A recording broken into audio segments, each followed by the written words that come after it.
AccuVest CIO and Portfolio Manager Aaron Clark, and Slate Stone Wealth Chief Equity Strategist Aaron Gibbs. It's great to see both of you. Aaron Gibbs, I'm going to start here on set with you. You know, you say this is the time we refocus on fundamentals. You're looking at the metals as well. What do you have to say? Right. So the metals is interesting because obviously it's recovering some of that, some of the downtrend we saw last week. But that's obviously very correlated with the VIX. So I still see this as more of a fear trade.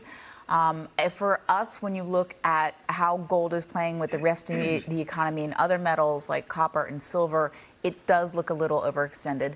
I understand that people want to diversify. They want a backup plan, and gold is a great way to achieve that.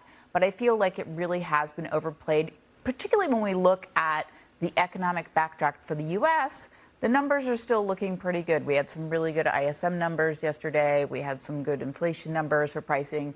So even though we're seeing, a lot of red on the stock market when it comes to the AI trade and those stocks going down, the economic, the economy, which is different from the stock market, still looks pretty good. And so I think that there may be a little froth on the gold trade, and this might be a point where maybe you've got enough allocation. I wouldn't be piling on it. Well, look, obviously with the announcement of Kevin Warsh as the nominee for the Fed on Friday, that sent gold lower. But at the same time, Aaron Clark, I want to pick up some of them. Aaron Gibbs, I want to pick up on something else that you said there.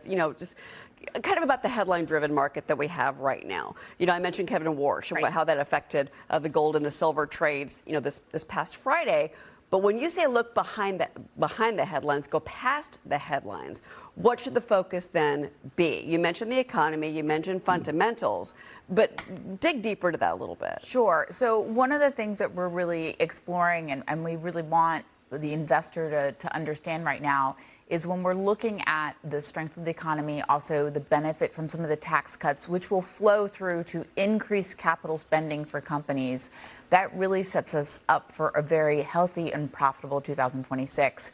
And in particular, when we're looking at this rotation, this leadership rotation, right, of the leaders becoming the laggards and so on, what we really see is an opportunity within the smaller companies, so your small caps and your mid caps. And even today, you can see they're not down anywhere near as much as your large caps.